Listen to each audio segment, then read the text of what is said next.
त्यागी जी आप अपनी बात कहिए, उसके बाद में सुधांशु जी फौरन आपसे जवाब। चित्रा जी त्यागी जी कुछ बोलना चाह रहे हैं। देखिए चित्रा जी इसका मतलब है कि कांग्रेस पार्टी 27 सालों में गुजरात की जनता को यह नहीं समझा पाई है कि मुद्दों की राजनीति मूलतः क्या है।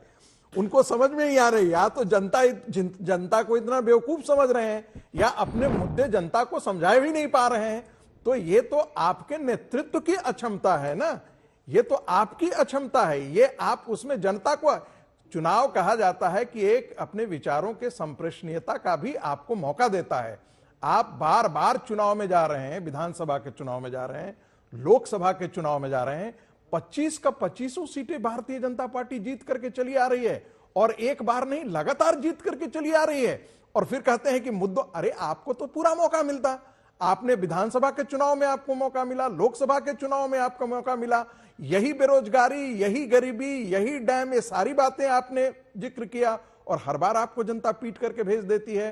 तो ये मत कहिए कि मुद्दे गुजरात की जनता, लोगों ने कल कहा कि देखिए नरेंद्र मोदी की सरकार और भारतीय जनता पार्टी की सरकार के आने के बाद कम से कम हम एक चीज तो जरूर जानते हैं, हमारा जीवन सुरक्षित है, हमारा परिवार सुरक्षित है। इसका मतलब कहीं ना कहीं गुजरात की जनता में वो असुरक्षा की भावना थी कांग्रेस के जमाने में। ये क्यों नहीं कहते हैं? क्योंकि बड़ोदरा में दंगे हुआ करते थे, अहमदाबाद में दंगे हुआ करते थे, भिवंडी में दंगे हुआ करते थे। 27 सालों से चुनाव अगर आप लगातार जीत रहे हैं सुधांशु जी, तो इसका मतलब ये तो बिल्कुल नहीं हुआ ना कि महंगाई नहीं है या बेरोजगारी नहीं है या सड़कें। मैं और कहीं नहीं जानना चाहती हूँ, मैं इसी गोधरा में मौजूद हूँ इस वक्त। यहाँ पर एक तरफ सड़कों का इतना बुरा हाल है, मुझे बताने की जरूरत नहीं है। हालांकि यहाँ के जो मौजूदा विधायक हैं वो 2007-2012 कांग्रेस से जीते, 2017 बीजेपी से जीते, लेकिन सड़कों का बुरा हाल है।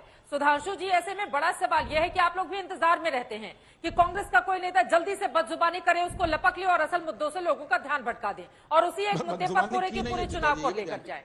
सूट करता है आप लोगों को ये? चित्रा जी, मैं तकरीबन 15 मिनट से अपने विपक्षी दलों के सम्मानित प्रवक्ताओं का प्रवचन सुन रहा था, तो मैं बिंदुवार सबको जवाब देता हूं। ये लोग जब बदजुबानी पर भी जवाब दूंगा, डेवलपमेंट पे भी जवाब दूंगा। ये लोग जब बदजुबानी की बात करते हैं तो मुझे कहावत याद आती है, सूप बोले तो बोले, चलनी भी बोले, जिसमें 100 छेद। अरे भाई, आम आदमी पार्टी के समर्थक इरशान जी बैठे हैं। अरे आप तो पॉलिटिक्स में आने से पहले कहते सारी संसद चोर है, इस शब्द के साथ पॉलिटिक्स में आए थे। शीला दीक्षित जी की फोटो के आगे बेईमान लिखा। इससे ज्यादा और क्या हो सकता है कि बदजुबानी करने के लिए एक नहीं 3-3, 4-4 नेताओं से कोर्ट में माफी मांगनी पड़ी, स्वर्गीय अरुण जेटली जी से, नितिन गडकरी जी से, कपिल सिब्बल जी से और शायद मनीष तिवारी जी से।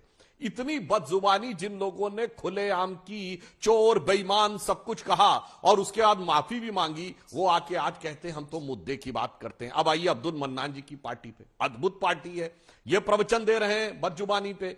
जिन्होंने अकबरुद्दीन ओवैसी, इनके नेता, जिन्होंने हिंदू देवी देवताओं के लिए घटिया से घटिया, गंदी से गंदी बातें की, जो कहते 15 मिनट के लिए पुलिस हटा लो, जो कहते 20 करोड़ 25 करोड़ पे भारी पड़ जाएगा। इनके राष्ट्रीय अध्यक्ष असदुद्दीन ओवैसी कहते हैं कि जब योगी मठ में चले जाएंगे और मोदी पहाड़ पे चले जाएंगे तो तुम्हें बचाने कौन आएगा।